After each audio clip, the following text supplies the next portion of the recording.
Well, hello, everybody, and welcome to this webinar sponsored by Ministry Pacific. I'm Roy Harriman, your host. Our topic, reserve studies. What does that mean? Well, it's much more exciting to open a new building than it is to maintain an old one. I think everyone would agree with that. But the process of entropy ensures that everything new will become old at some point and require repair or replacement. Sometimes it's dramatic. For example, a roof blows off. Sometimes it's the subtle dripping of a leaky faucet, flaking away of exterior paint. And sometimes the issues are out of sight or out of mind, but they will come to mind and they will be in plain sight. And the question is, are we ready for it? There are three general approaches that we can take regarding facility maintenance. One of them is do nothing, and that may be what we do, with our homes. Wait until something becomes so disruptive that it's an expensive emergency and we have to deal with it. The second is that we do something, that is, leaders set aside some money for maintenance, but it's not done on any kind of mathematical or real world basis. The third one is that we conduct a reserve study, which is the specialty of today's guest, Matthew Swain. So let me introduce Matthew. Matthew is president of the San Diego County Office of Association Reserves and oversees its national portfolio of camps and worship facilities.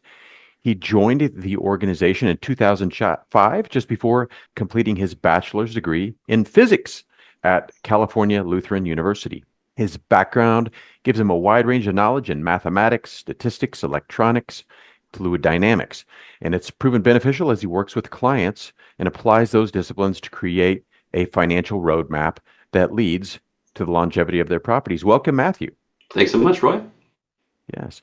And I don't know what some of those words I just read mean, fluid dynamics, for example, but it just tells me that you are the guy for this webinar.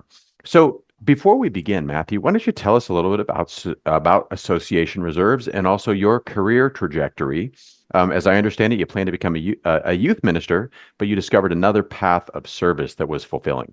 Yeah, as so often we find in ministry, we come up with a plan, and oftentimes when we have those plans, we do everything we can to put those into place.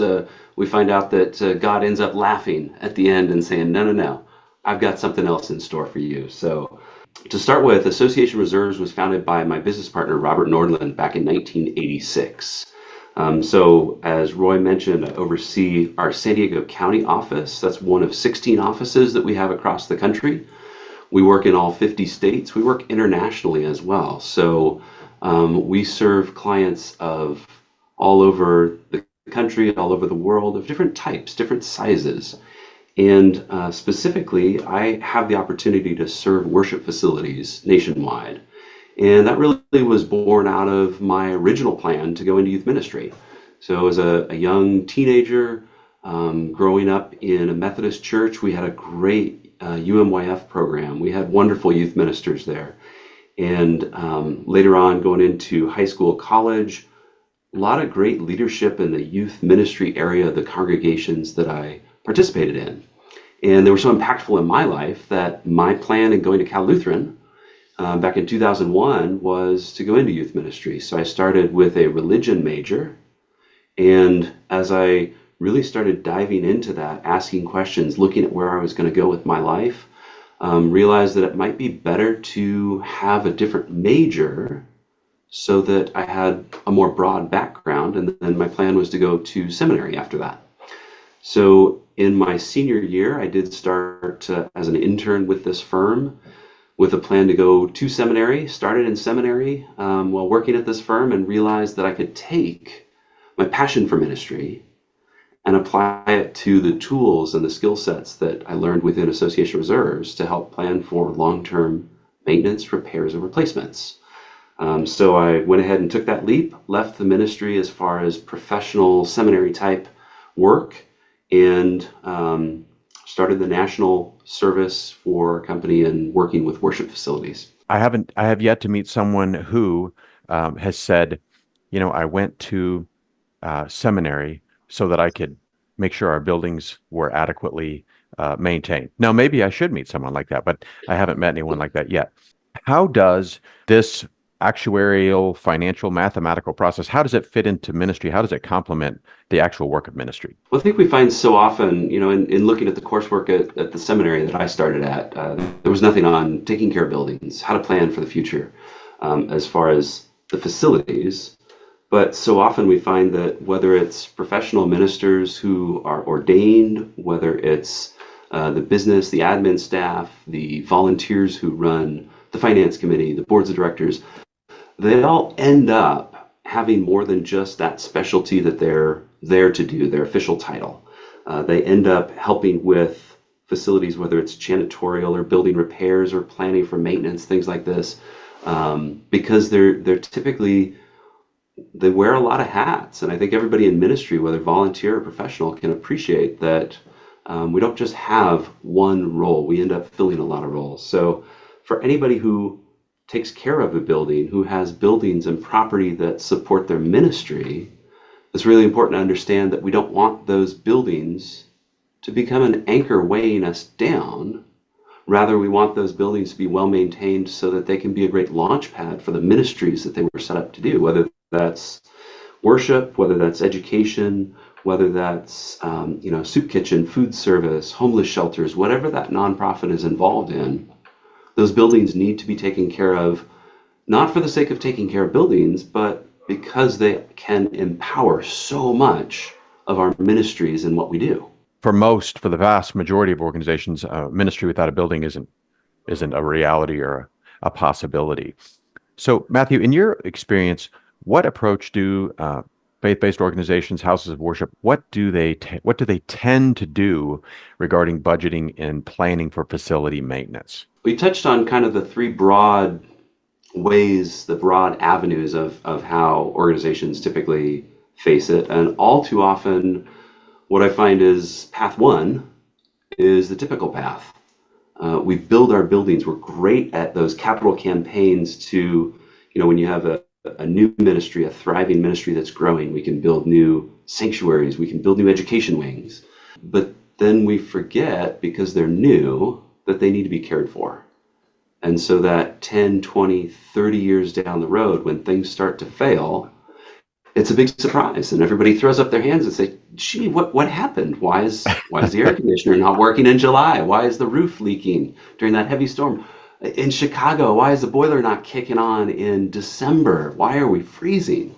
Well, it's because we didn't think about the eventual need to replace those elements that the building's made up of. We do see a handful more organizations now than 15, 20 years ago when I was really starting in this industry, where they're putting something aside. They're saying, we know stuff is going to fail at some point, and we know we should be putting money aside. So there may not be a science to it, but we do see a lot of organizations putting money aside. And it's usually more of kind of a personal, oh, well, I think this might be a good amount, or I feel. But then the third avenue, the last one that you touched on, is really what we should all be doing, not just for our ministry, but realistically probably for our homes too. But for the ministry, we can go in, reserve specialists can go in and identify, quantify, and evaluate all of your big predictable elements of the building: the roofing, the windows, the HVAC systems, the flooring, all those things that make the building work for the ministry. So we can identify them, we can quantify them, we can measure how many square feet of roofing, how many square yards of carpet, things like that. And then we can evaluate them. Are they end of life? Are they new? Are they midlife? And from there, we can then assign life cycles and costs so that we know what's coming up and when. So now it's predictable. Now it's not going to be a surprise when that 25-year-old roof starts to leak. You make it sound almost like, gosh, why didn't we think of that? So why didn't we think of that? Because we're so involved in the ministry, the missions, the boots on the ground, making disciples, going out into the world, doing the work that you went to ministry or that you're volunteering for. And like I said, those buildings, they're so good at just operating in the background. We're not replacing roofs every year, typically. We're not replacing HVAC systems every year, typically. So when it's out of sight, out of mind, human nature is to put that off and let's deal with the crisis or the exciting thing that we're focusing on now. But if we invest a little bit of time, a little bit of money into this planning process, then it actually makes a lot more forward planning easier for budget purposes and for planning purposes as well. A good analogy that I have heard is that it was a financial planner was talking with someone about a vacation. And the planner said, how do you budget for your vacation? And he said, well, I don't, because I've actually sat down and, figured out how much that costs. There's no way I'd be able to afford it. And so that's similarly what we can tend to do with facilities, right? It's just, oh yeah, yeah. If I have that information, it'll be problematic. So the idea, at least, that we need to plan for replacement, it all makes sense. But talk to me about this, if you would, Matthew, the expertise. I mean, I could probably walk around with a checklist and note things. Yeah, that's going to break someday. That's going to break someday. But where do you get the information? How do you get the expertise to make all of those things, like from the parking lot to the roof to HVAC to the junction box?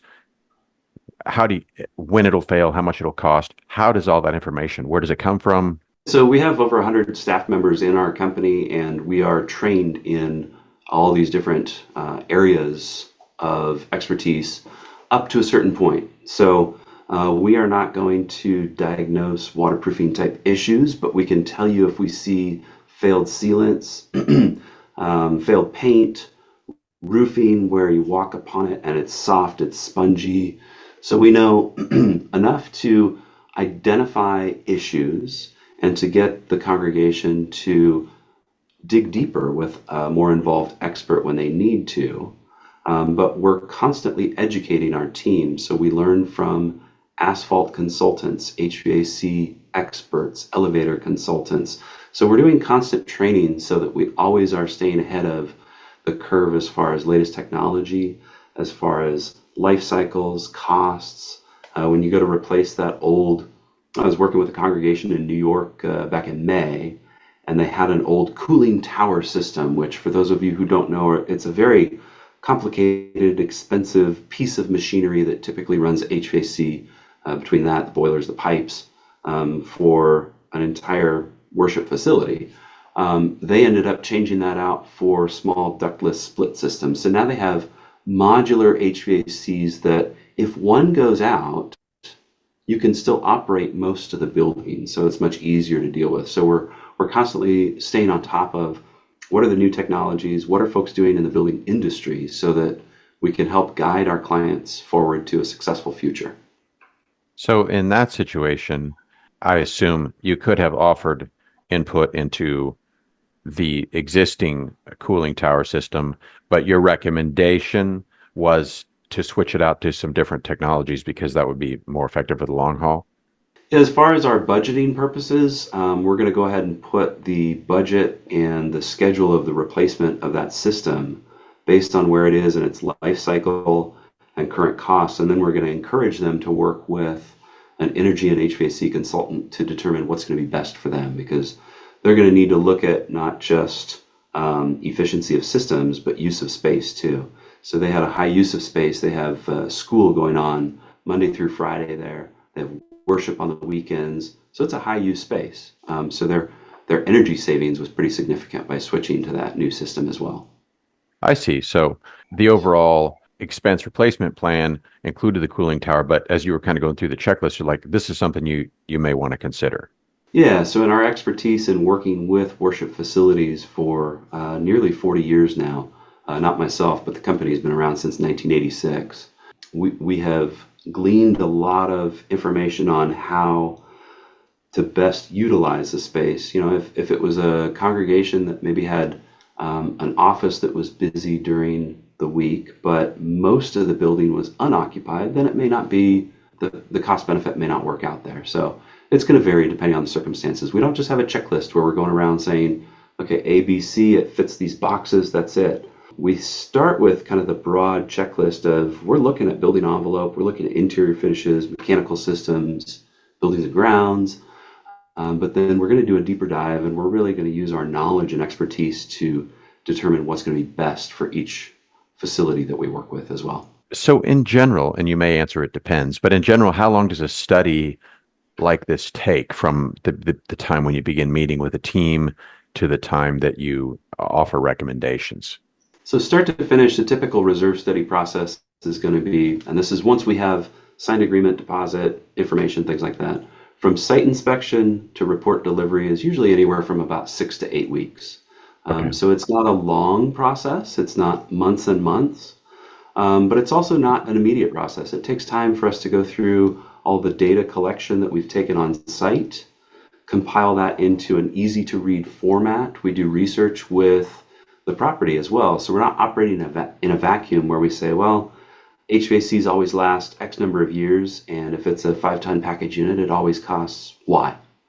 We're going to talk with vendors. We're going to talk with the Buildings and Grounds Committee or whoever knows that property best and make sure that we fine tune those typical life cycles and costs to really fit the property. Does it need a crane to get that unit on the roof? If it's crane access, what is that like? Is it easy from the parking lot? Just all those different variables to make sure that it's really custom fit for the property. Do you find that you are normally working with a pastor or a committee? What are some of the scenarios in which you're interfacing with faith-based organizations? So it's interesting. Faith-based organizations with Christian churches, it tends to be more the Building and Grounds Committee or the Finance Committee, Hmm. because they tend to be the ones who, for the larger churches, the pastor tends to delegate those types of things to those committees. So we may talk a little bit with the pastor, but usually it's the volunteers. If it's a large enough facility where they have a professional facilities director, we'd be working with them. And then in the synagogue world, we tend to work more with executive directors. They have a lot of professional leadership in that side that's more the business end of the synagogue. So depends on the faith, but we work with a wide variety of folks. One thing that's been very significant, unfortunately, in the last few years has been inflation. How do your models that you use take, obviously you don't have a crystal ball, but how do you take inflationary factors into account for, yeah, obviously this will last 10 years, but in 10 years we don't know what it'll cost. Well, this really speaks kind of back to the anecdote that you brought up about the vacations and planning for a vacation. 6 months before planning, maybe you have a flight cost in mind, but then as you get closer to booking, if you're booking a little closer to, maybe 3 months out, that cost changes. Same thing with retirement planning. That vacation planning anecdote reminds me of retirement planning. So many folks are underfunded in their retirement accounts, much like capital reserve funding. So what's important is you start with a plan today based on what we know as far as conditions and costs today, but then you adjust each year. So just like you would go through and look at what's happening in the insurance marketplace, and we see those costs going up significantly, that's affecting your operating budget, energy costs, water, salaries. We look at those costs at the organizational level every year. We review our operating budget. Same thing with the reserve study. We should be looking at that and updating those costs each year based on inflation. So we do project out within our studies for another 29 years. So it's a 30-year window. We're looking at today's costs, and then we inflate by 3% per year on those projections. But then when we're doing the annual updates for our clients, we're updating costs based on what we're seeing in the marketplace. So if elevators are up 7.5%, the cost is going to go up individually by that amount. If asphalt's up by 4%, that cost is going to go up. So that's why those annual updates are such a key part of staying on top of capital reserve planning. Annual updates was not a component that I was aware of. So can you tell us a little bit more about that? And that was part of another question I was going to ask is after the initial survey is completed, are there any ongoing services? So I would love to hear about that. I'm sure people on the webinar would as well. Yeah, so like I touched on, every year you're looking at your operating budget. You're seeing, okay, what's happening with insurance, with salaries. We need to make adjustments each year so that we can pay those bills. You have a nonprofit, so you want to make sure that your income and expenses match up. Same thing with capital reserves. And we do offer professional update services so that we can help you stay on top of those cost changes, the projects completed, things like that.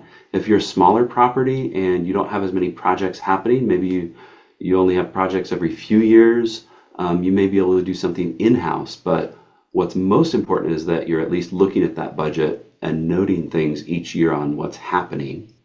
As far as additional services that we offer, we don't just deliver a report and say, here you go, good luck. We offer a webinar format sort of like this, where we're going to walk you through the results. We're going to have Q&A with key stakeholders, whether that's the pastor, the executive director, finance, building grounds committees, things like that. So we want to make sure that we don't just hand you a report, but we actually empower you to use it. Those annual updates are really important. And then we also include software as a free service with our professional services. So you're able to take a copy of our reserve study and play around with different scenarios. So if you want to change how the HVAC is phased, you want to change how interior renovations are phased, whatever it is that you want to manipulate to see different what if scenarios. What if we transfer this amount per month or that amount? You can run those scenarios as a part of those professional services within the software. How can people listening today, how can they get some idea of what the study may cost, at least the initial round? Yeah, so with the typical congregation we work with, the studies usually range from around the $6,000 to $10,000 mark. Now that's going to be all inclusive of our travel, no matter where you are in the country. That's going to be all of our time on site to measure everything. We then come back and put that report together. We do research with your vendors. We do the follow-up. So there's a lot included in that fee. And then the updates are, of course, going to be much less than that. So for those no site visit updates, where we're doing a budgetary update in year 2 and 3, those usually are in the $700 to $1,200 range. And then for your update with site visit, so every 3 years, you really should have somebody come back and revisit conditions, because that roof has aged, your parking lot has aged, things have happened. So we need to revisit, look at everything again. That's usually anywhere from about 70 to 80% of that initial fee. We're still coming on site. We're still going through everything top to bottom. We're climbing up on your roof, getting in your basement, doing a deep dive, working with your vendors. But we don't have to measure everything and create that component list from scratch. So that's why it would be a little cheaper there. How long do you tend to have team members? Do they have a physical presence, say during the initial survey? Are they there for a few days or longer, or how does that work? We try to limit our site time as much as possible to 1 to 2 days on site. So if it's a little larger site, we may bring 2 staff members to make sure that we're covering our all the ground in that time, so that we're not too intrusive on the property. We don't want to be there for days and days on end just because there's only 1 staff member. So we adjust our team so that we're there typically for 1 to 2 business days. Sure. And I imagine a lot of your consultations and things happen online just to save money and time for everyone. Yeah, exactly. And with so many folks working remote, not everybody's always on site, so that makes it really easy. Board members may be on vacation, they can still call in and then go enjoy the beach or wherever they're at. The general price range that you shared there, that seems like an excellent investment for what you get. Just knowing that very few lay people, even experienced financial people, have the skill set to put together an authoritative document that talks about a large and complex building. So that seems like an excellent value. Absolutely. We find that the folks that once they see the report, even if they push back a bit on the fee, once they see the deliverable that, whether it's 120, 180 pages, there's photos and notes on all your components, we clearly explain everything. We write it in plain English, so you don't have to be an engineer to understand what we're talking about. Matthew, could you share a study that you've done where you've been able to help an organization really get ahead of their facility expenditures so that they were in a place to address them proactively? There's so many I can think of, because we end up with these long-term relationships with folks where we're not here to just create a report, send it off, and move on to the next client. We've worked with the Salvation Army at a number of their large facilities across the country for about a decade now. And we're able to help them navigate the challenges of some of those were newer buildings that they didn't have to really think about or worry about when we first started working with them. And we've helped them determine how to phase different challenges that they faced, whether it's interior renovations, whether it's HVAC. Those are the big ones that come to mind. We have other nonprofits that we've worked with in Southern California. I could think of recently a AA house where they had an old 1930s building that had been well maintained for years, but it was very reactive. And what we were able to do in that situation was really unique. We came in because they had a donor who was willing to help them fund a renovation, but they weren't just going to write them a blank check. So we were able to identify all those components that were at end of life, near end of life as well, and put together scope and schedule for those elements. And then they were able to get a grant so that they could actually get those elements paid for and then get the renovations completed. So that was a huge benefit for them. So there are a few different ways that we're able to help. A third is with a organization that's nationwide. They have 2 different territories, and it's a religious set of retreat centers. And they were having very different challenges. They, on the flip side of the AA house, they knew that they didn't have the money to operate all, I believe it was 7 of their retreat centers. And so we came in to help them evaluate the annual cost of deterioration so that they could see what was the most expensive facility to run, not just operate day to day, but as far as costs to take care of roofs and painting and things like that.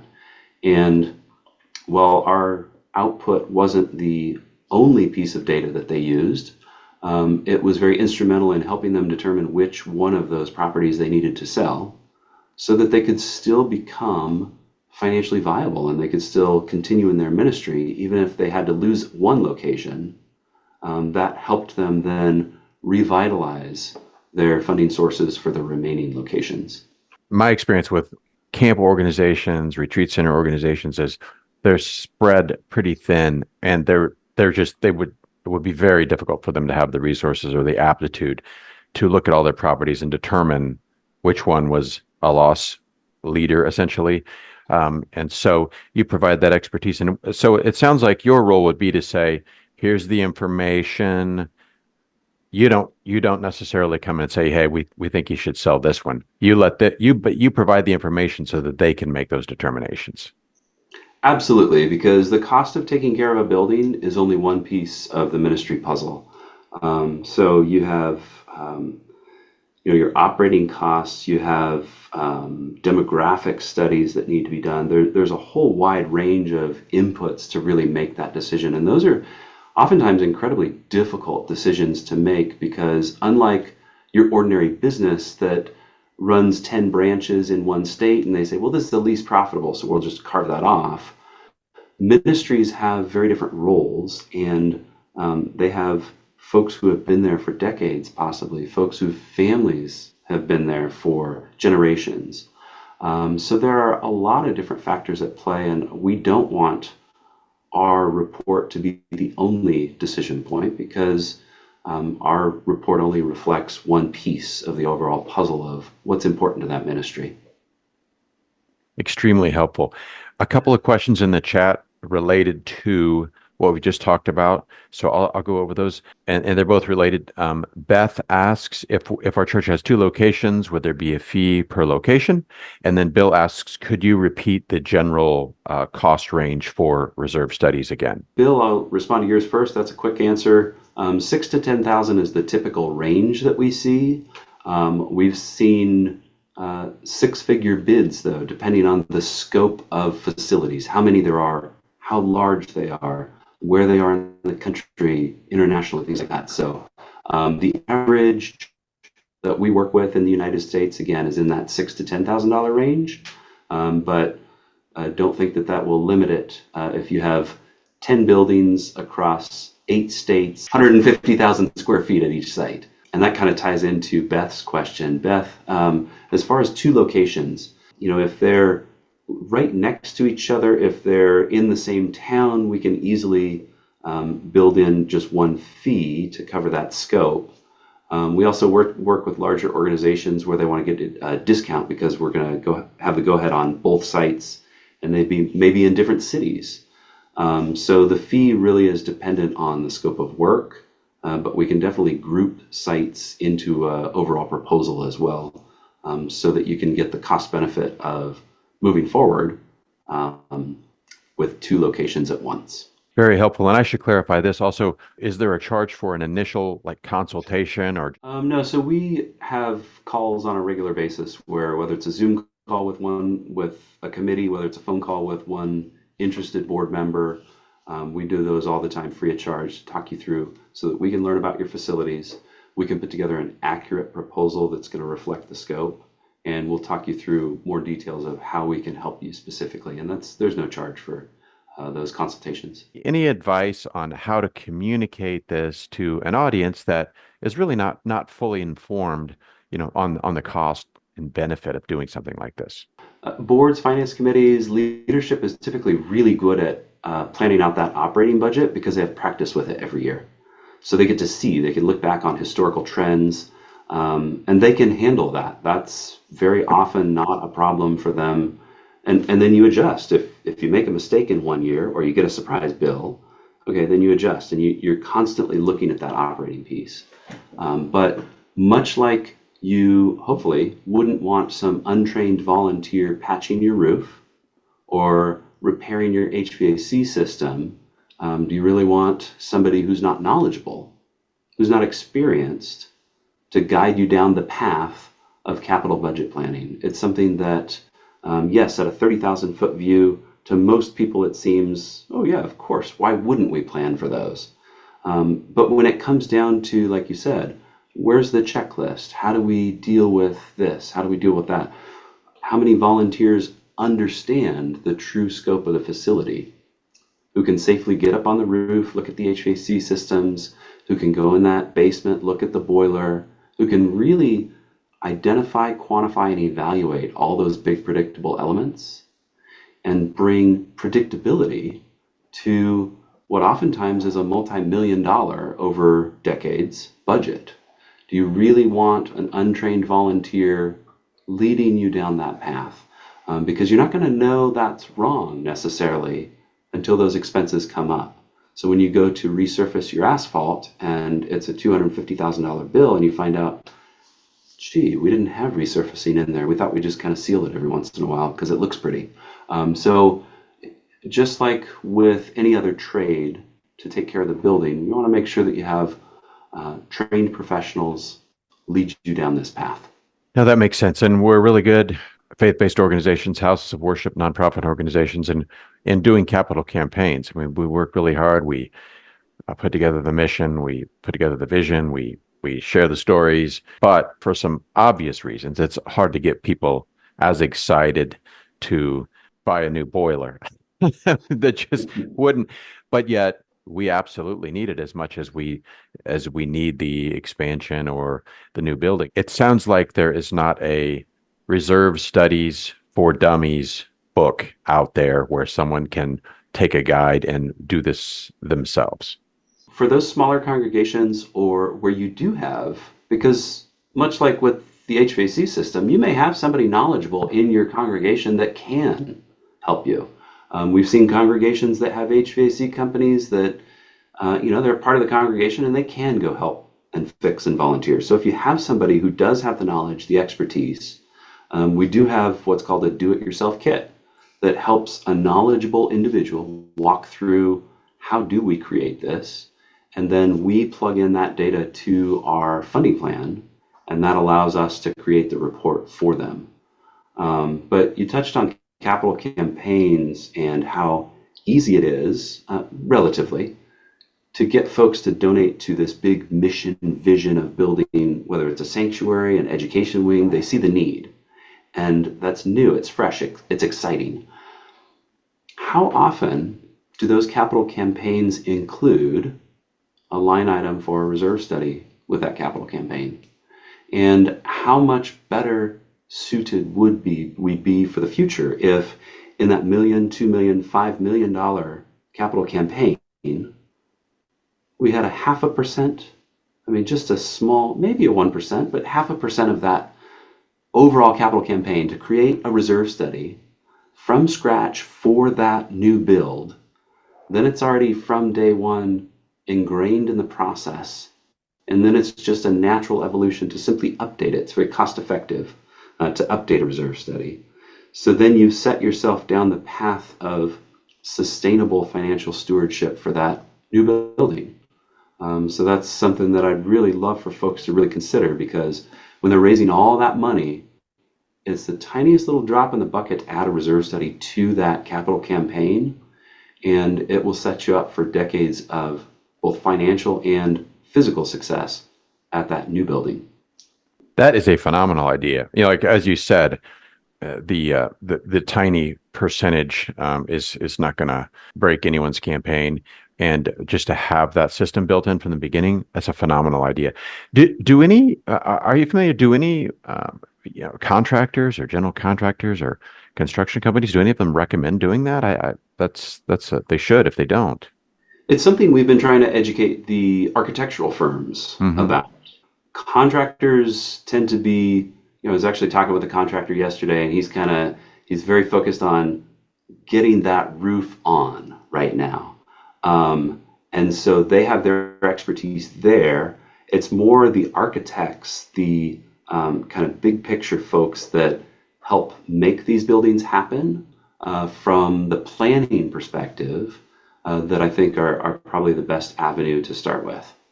When you get the report and you line it up with the reality of your finances, and the finances don't meet the needs for annual uh, maintenance, how do you keep people from despair?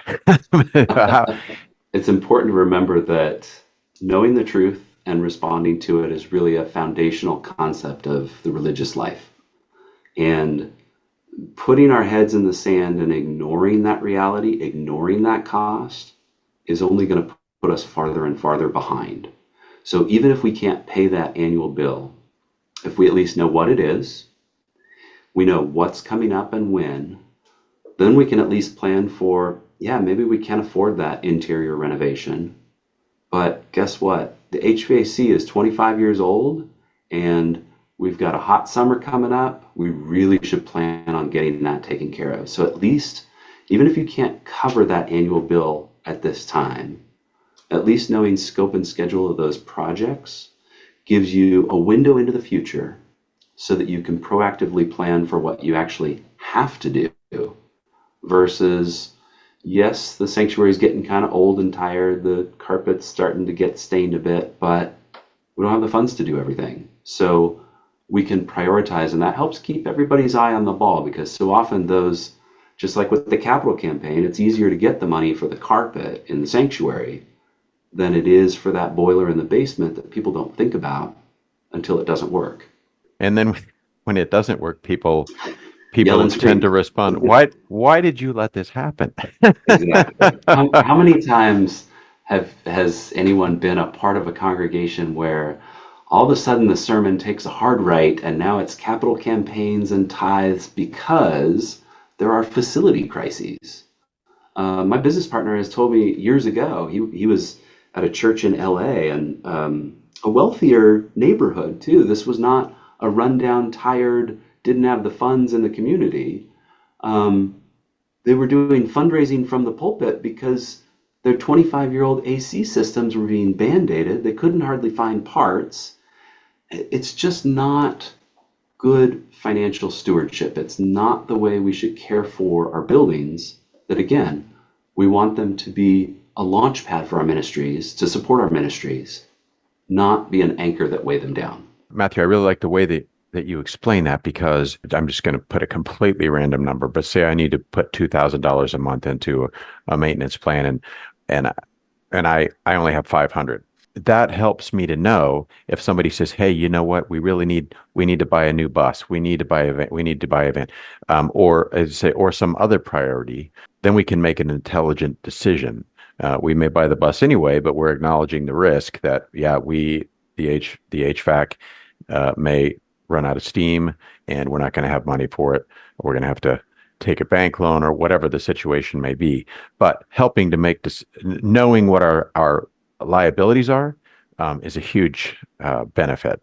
Yeah, because you have everything mapped out there and you can see, again, that window into the future. I appreciate everyone, appreciate the questions today. As we wind down, I want to give Matthew an opportunity to share any other thoughts that he has. What would you like to close us out with in terms of anything else that you would like people on the call today to understand about reserve studies? I think it's just really important to impress upon everybody, both on the call and then take this back to those that you work with in leadership, that there are these systems, elements, site assets that are operating in the background, empowering your ministry. And let's make sure that we know conditions and costs so that we can continue the ministry. Because again, it's not about building beautiful buildings for the sake of the buildings. It's about doing the work that those buildings are there to do, no matter what they're there for. And then just, to touch on, I appreciate Christian putting this question in the chat too. Really, it's starting down the path of figuring out how to get out of that cycle of band-aids and repairing things just when they break. So even if it's a DIY kit, to start mapping out all of your elements. If it's professional services, just having that list can really help you hone in on what are our true emergencies and what are we just spinning our wheels with. So how do we get to the future? And having a reserve study gives you a complete and comprehensive view of your infrastructure so that you can make good financial and physical decisions. Excellent.